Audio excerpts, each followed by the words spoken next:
ہمارے استاذ نے ایک واقعہ سنایا کہ ایک طالب علم جو تھا نا پڑھائی میں دلچسپی نہیں لے رہا تھا پڑھائی میں, حالانکہ بہت ذہین تھا. جو معاشرے کی اصلاح چاہتے ہیں نا ان کا ایٹیٹیوڈ یہ ہوتا ہے, حالانکہ ذہین ہے, پڑھ نہیں رہا. استاذ نے کبھی ایک تھپڑ, کبھی وہاں سے تھپڑ, ابا بھی کوٹ رہے ہیں پکڑ کے اس کو. تو کہہ رہے مجھے بتایا کہ یار اس کو مارتے رہتے ہیں. تو میں نے اس کو سائڈ پہ لے کر گیا. میں نے کہا بھائی پہلی بات میں گارنٹی دیتا ہوں آئندہ تم پہ کوئی ہاتھ نہیں اٹھائے گا. لڑکے کی عمر ہوگی 16-17 سال, بالکل ینگ. کہہ رہے میں نے کہا ہاتھ نہیں اٹھائے گا. تمہیں اتنا شوق ہے پڑھنے کا, تم پڑھتے کیوں نہیں ہو؟ عزت دی نا اس کو, اور کہا کہ دیکھو جو تمہارے دل میں بات ہے مجھے بتاؤ, میں تمہاری عزت کی بھی حفاظت, تمہارے راز کی بھی حفاظت کروں گا, کیونکہ تم تو بہت اچھا پڑھتے تھے, اچانک کیا ہو گیا تمہیں؟ کوئی میڈیکلی کوئی پرابلم ہو گئی ہے, کچھ بھی ہو گیا ہے, میں پہلی بات تمہارا راز رکھوں گا, تمہیں ذلیل نہیں کروں گا. تو اس نے کہا کہ مجھے عشق ہو گیا اپنی کزن سے, اور ہر وقت وہ میرے دماغ میں بسی رہتی ہے. واقعہ بھی پرانا, اس وقت موبائلوں کا زیادہ استعمال نہیں ہوتا تھا, اور میرے دماغ میں وہ گھس گئی ہے.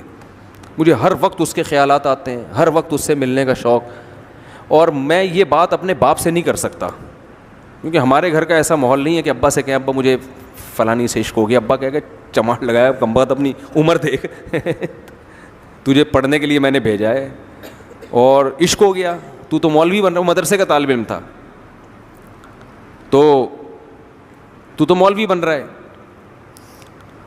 تو اب کیا کیا کہ مدرسے کا تھا, پتہ نہیں کالج کا تھا, مجھے صحیح یاد نہیں ہے. واقعہ یہ ہو گیا کم از کم 20 سال پرانا.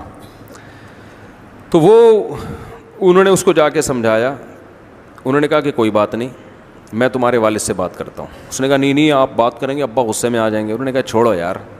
ابا کو جا کے سمجھایا, دیکھو یہ اچھا بھلا لڑکا ہے, اتنے شوق سے پڑھ رہا تھا, یہ بندہ 2 نمبر نہیں ہے. ایک تو سست ہوتا نا, اس کمبخت کا تو کوئی علاج ہے ہی نہیں. سست کو تو تھپڑ ماریں گے نا تو وہ اور پڑ جائے گا کہ اب تو میرے زخم ہو, میرے تو تکلیف درد ہو رہا ہے, ٹھیک ہے, میں تو اب اٹھ ہی نہیں سکتا. تو اب یہ کہ غلط ہو گیا لیکن عشق ہو گیا ہے, تو آپ اپنے خرچے پہ اس کی شادی کرا دیں وہاں پہ. اگرچہ یہ جاب نہیں کر رہا, لیکن آپ کا بچہ دوبارہ سے پڑھائی میں دلچسپی لے گا, کوئی بڑا ڈاکٹر بن جائے گا, بڑا انجینئر بن جائے گا, کیونکہ سب استاذ اس کی گواہی دے رہے ہیں کہ یہ پڑھنے میں بہت ایکسٹرا آرڈینری ذہین ہے, یہ محنتی بھی اور ذہین بھی. اب فالٹ یہ ہو گیا ہے, تو آپ اپنے خرچے پہ کر دیں. جب یہ کمانا شروع کرے گا تو کھلائے گا نا بیوی کو. کوئی لوفر قسم کا لڑکا تو یہ ہے نہیں کہ آپ کے ذمہ داری پہ چھوڑ کے بھاگ جائے. تو اگر آپ کر لیں تو فائدہ ہوگا. اتنا کہہ رہے ہیں, اس کو سمجھایا, اس کے ابا راضی ہو گئے. ابا نے اپنے خرچے پہ شادی کر لی. کہہ رہے ہیں دوبارہ سے اتنا ماشاءاللہ پڑھ کے دیا, وہ اتنا ذہین, اس کے دماغ سیٹ ہو گیا نا, سیٹنگ پہ آ گیا. ہاں وہ رشتے سے انکار کر دیتے, وہ لڑکی والے راضی نہ ہوتے, تو پھر لڑکی والوں سے ریکویسٹ کی جاتی, پھر بھی راضی نہ ہوتے, پھر چترول بنتے تھے. بیٹا جب نہیں دے رہے تو اب تو ہٹانا وہاں سے دماغ. یہ تھوڑی کہ کوئی بھی کسی پہ لٹو ہو جائے تو بس وہ ہو گیا تو مل جائے گی, نہیں.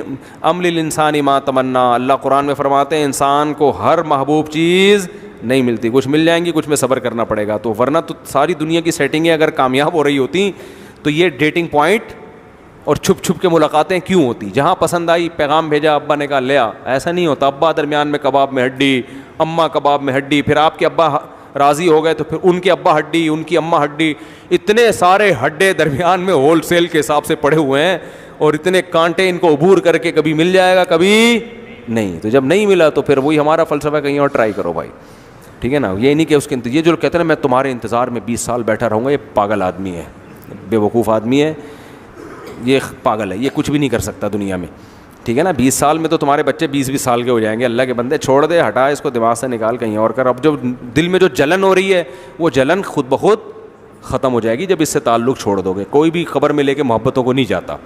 تو جو اصل بات جہاں سے شروع ہوئی تھی بس ختم کرتا ہوں. اگر تمیز سے کام کیا جائے نا, بہت سارے کام, بڑے بڑے مشکل مسئلے حل ہو جاتے ہیں. اور اگر یہی ہفڑ دفڑ اور تمیز نہیں ہے, ادب نہیں ہے, تو میرے بھائی بنے ہوئے مسئلے بھی کیا ہو جاتے ہیں. میں نے گھروں میں محبتیں تھیں, ذرا سی بات پہ تلواریں نکلتی ہوئی دیکھی, بندوقیں نکلتی ہوئی, تمیز نہ ہونے کی وجہ سے. تو تمیز سینٹر ایک ہم سب کو کھولنا چاہیے جس میں ہم سب تمیز سیکھیں.